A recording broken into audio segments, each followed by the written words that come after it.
Hello, everyone, and welcome to Dirty Laundry. On today's episode, I'm joined by Brendan from SanSan South. How you doing, Brendan? Good. How are you doing, Dan? Can't complain. Getting ready for Worlds. I'm already seeing the pictures that people are putting up of people who, I guess, either signed up for multiple games or have a more flexible work schedule than I do. Yeah, And you flying out like the morning of like Thursday morning I'm or going out Wednesday night? Friday. Oh, okay. And then also the pictures of the NAPD contract, which is the door prize. Oh, I wish I Yeah. could go. It's the artwork on that actually looks pretty good.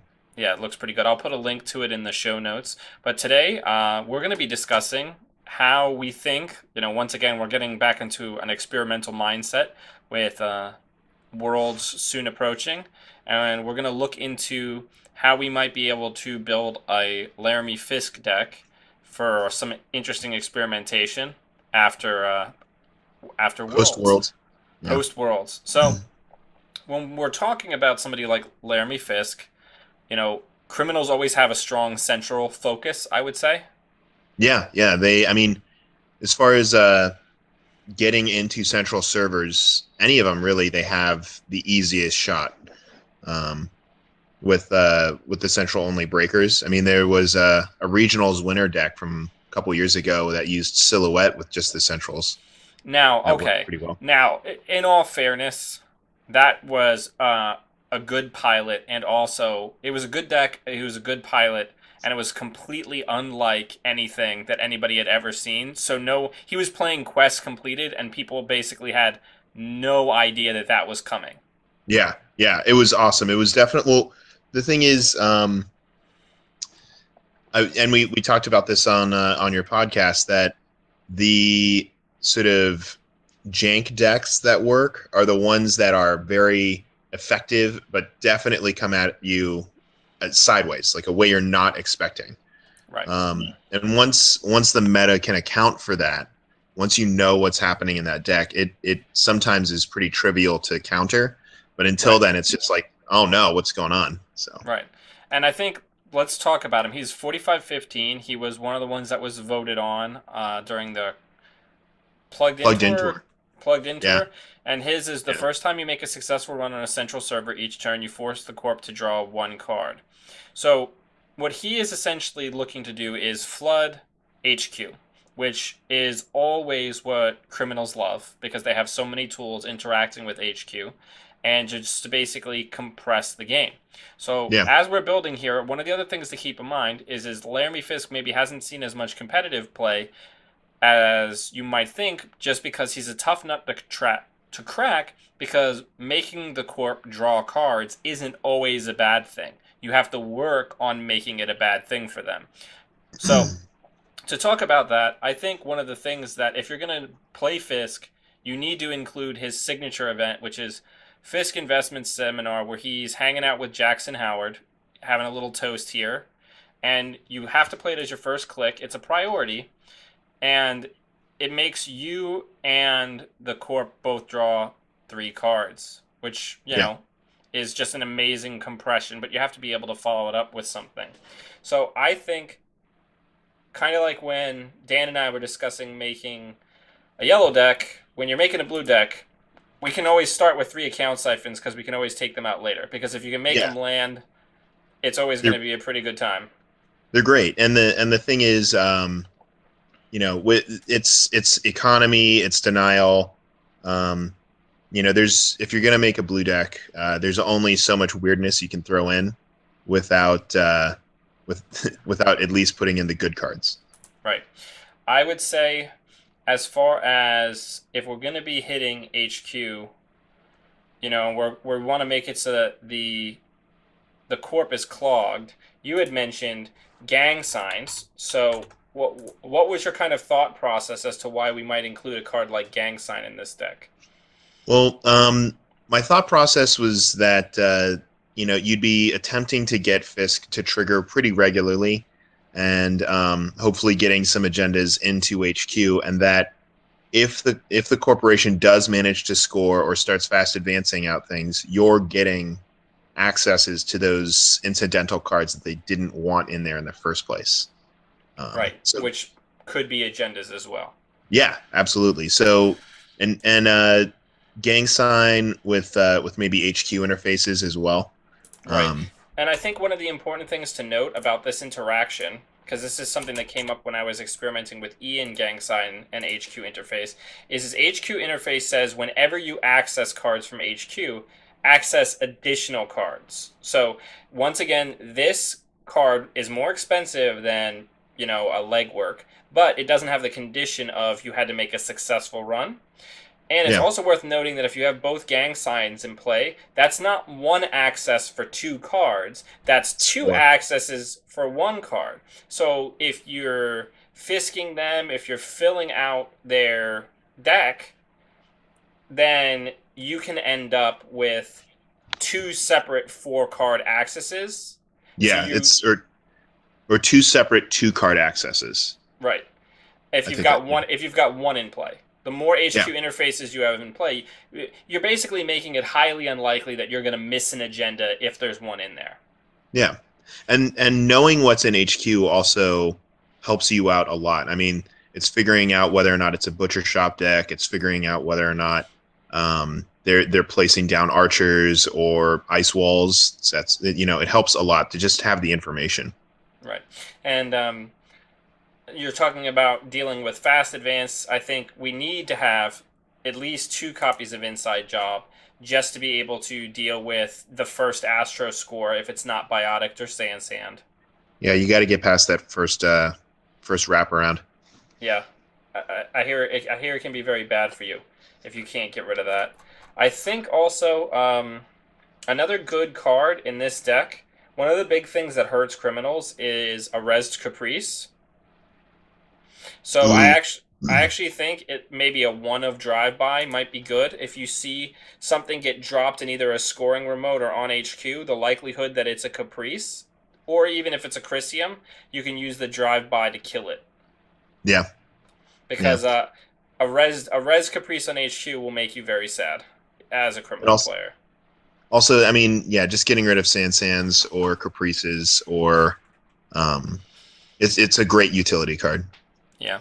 So I think one of the big discussions when you're making a criminal deck is Breaker Suite, because that's Yeah. what's most often borrowed for them. So, um, it goes down to what do we want to try and steal from? I think I mean the easy one ofs are like Corroder and Zoo. Well, Um, let's start there, and then we can always take them out later if we want. yeah, yeah, Then so Corroder is the ubiquitous factor, and Zool is a very commonly splashed for criminal decoder because the criminal decoders are garbage. yeah, yeah. I mean, Uh, Rex is all right in the same way that Lady is all right. but Lady also Um, starts at 3 strength. yeah, yeah, that's a big difference. Yeah. So let's start there. I think Fairy is probably going to be a good include for speed because once again we're trying to run a lot. We're trying to run for cheap. Yeah, and just to be able to protect those other programs. Um, Back it up. I would say I love me some Femme Fatale. Yeah, it's just it's your answer to Toll Booth. It's been great since the core set for a reason. And if you Yeah. can land an account siphon, it pays for it.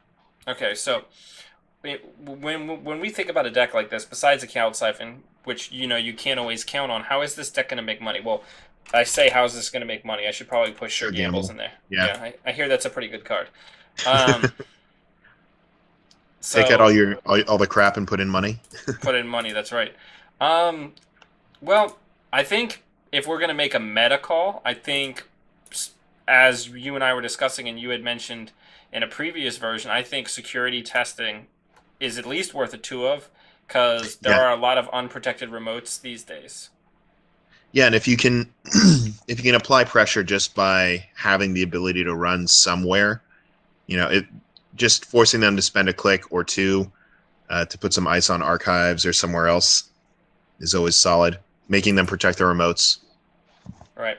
And something that you had mentioned, which I was very excited about, uh, is the lady in the red dress, which apparently I can't find. It's a There it is, woman in woman. the red Yeah. dress.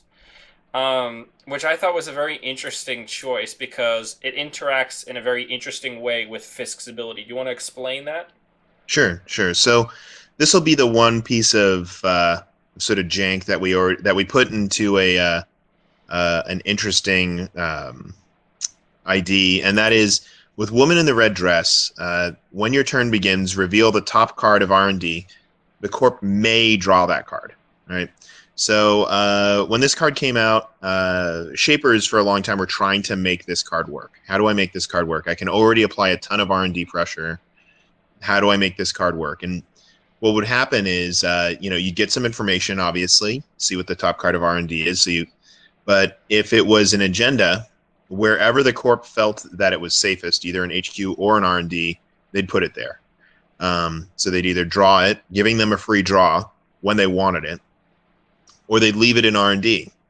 And what was but at least then you'd know where the agenda was. But what was worse was when they didn't draw it. You see a hedge fund on the top of R&D, and then you're like, well, now what? Now I at least know not to run R&D. But if I've got R&D interfaces, maybe you still want to, in which case woman in the red dress wasn't doing you any good.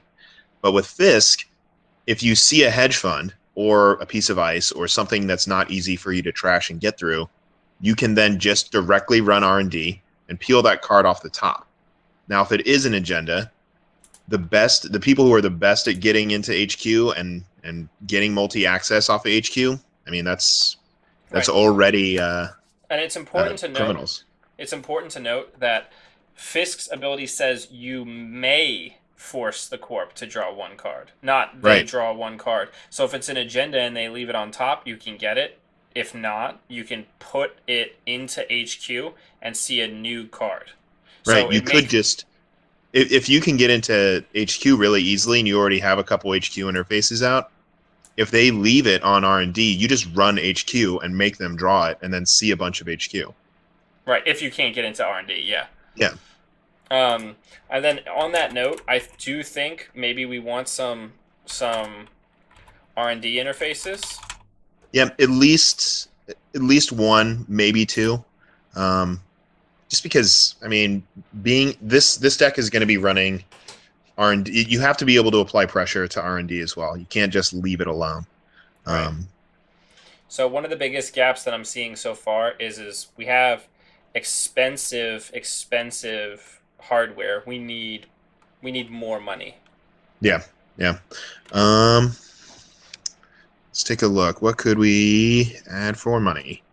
So we already have security testing. In faction, we could throw in Trimath contacts or Katie Jones. I think Katie Jones is probably a good choice. We'll start with. Now, we're running Lady in the Red Dress, so we can probably get away with running one Katie because we're going to need to run hostages to make this deck function. Yeah. In order to get woman in woman in the red dress is too much influence to put multiple copies in. Right. Yeah, we'll need special order to get those one-up breakers. I think we want same old things probably just as a 2 of. Yeah, because we have so many strong events: account siphon, Fisk, hostage, inside job. If we want sort of a faster money engine, we can put in a Trimath contact. Although those are risky. I don't know if we want that though. Yeah, I mean, I don't necessarily know if we're worried about getting tagged in this deck. I think we definitely want, to that end, I think we definitely want a couple of film critics. Yeah. Because we want to be able to not have to deal with that. With mid-seasons, yeah. Yeah. Of course, he's 0 link, so drip economy is largely off the table. Mm-hmm. I think we could afford to do some Trimath in this deck. Yeah, I mean it's basically like what would you do if you could have a Magnum? You know, what sort of risk level would you take? All right. So if we've And got that, with the hot, the what I would say is the more connections we have, not that we want to load up on connections, but it makes having three hostages worthwhile, right? right. Because if you're just using it for Woman in the Red Dress, it's four card slots you're dedicating to one thing you just really want. Oh, off-campus apartment is one influence. Yeah, let's Yeah, put one of those in there. that's awesome. That's gonna really that'll help accelerate the draw engine a lot. Yeah, we've got hostage, so I think I'll actually drop a film critic, put in a second off-campus apartment, because then we've got one, two, three. That's not a. We've got at least four draws. How many cards do we have left? Um, We had four left. Uh, I think we have to include a Plascrete just because Butcher Shop exists. Like you can't just ignore that. I think we want two Plascretes, unfortunately. Yeah, because Yeah, we do have a little bit of self tagging, and between that and Trimath. yeah. I think we're gonna go Um, back to the two film critics. We've got two card slots remaining. Um, I think we want double sneak door. yeah, because being able to apply that archives pressure Uh, is nice. Actually, I think I lied. I think we're gonna. We don't have a console. You are correct. So, um, when I was first thinking of this deck, I was thinking that Vigil would be an interesting console for an archetype like this, but we just don't have the influence. Um, Vigil would be nice because the corp is almost constantly going to be at their hand limit, Right. which provides you um, one free card every single turn. But we're in blue, so I mean, Desperado is sort of ubiquitous, and it's for a reason. A memory and a credit every turn or Well, every run. You know? we're also but we're also playing security testing. Yeah, So we're getting a tremendous amount of synergy there. I think we can afford to go down to maybe one sneak door, and then that gets us to 46 cards, which I would say is pretty respectable for a test deck. yeah, yeah. Uh, We'll figure out the card we want to cut. yeah, I would say the biggest thing with this deck though is we can't really afford to lose anything. Like that's like the things that are sticking out to me. Like you cannot lose that corroder. You know what I'm saying? Yeah, you got to have a fairy to protect it all the Yeah. time. Or and run smart and not hit a Ichi. You Yeah, know what I'm saying? Or something of that nature where it's going to get picked. And if you're up against something like Chronos Protocol, you have to, if you see the Croter in your hand, you have to drop it that turn. yeah, yeah. It's kind of funny. I often wonder this. I've seen some replays of some high level games where a player keeps their icebreakers in hand and they're up against any Jinteki. I'm just like, why would you, especially in criminal without the recursion, why would you let that happen? But Yeah. I, um, I actually think, as you had mentioned, just because I'm a super careful because I play against a lot of Jinteki because of Chase, I actually think we want to cut the same old thing, put in a single copy of Breach as a backup, and then put in a single copy of Passport as a backup. mm, yeah, I mean, Passport's very efficient, but let's take a quick look at it in comparison to Zoo or Zool. Because if Zool is nearly strictly better, we may want to just go with that. So Zool's one for one, and Passport is it strength one and Strength two, uh 2 for 2, strength and two. one to break. Well, I'm just saying so we have a second copy of our breakers. Yeah. Uh But maybe not because we're counting on Gang Sign to help us a fair bit. yeah, that's true. Yeah. So maybe that's what we do. Maybe we leave the same old things and just Yeah, live by the sword, die by the sword, yeah, as and they say. this isn't a polished deck. This is a tester, and if we wind up running into a lot of issues where we're waiting for a fairy or a fem to protect us from destroyers, then we'll have to figure out how to balance this a little bit better. Yeah, I mean, and I think I'm this is a really good start, and I think this will, Mr. Pop Collar here. Yeah, yeah. So we'll call this deck Bromethius. But yeah, so I think that's a good start, and probably after I'm done, doing my training montage for Worlds, we can probably get back together and try to do a pilot this together on Jinteki and see what we can make of it. Yeah, we'll do a test run. All right, man. Thank you very much for joining us, everybody. As always, you can find us on Facebook, Twitter, and on iTunes. You can find Brendan on SanSan South. There's a website, SanSan South, for the Yep. podcast, as well as them being on iTunes. Thank you very much for Yeah. joining us, Brendan. Thank you. It was a blast. All right, everybody, take care. We'll catch you next time.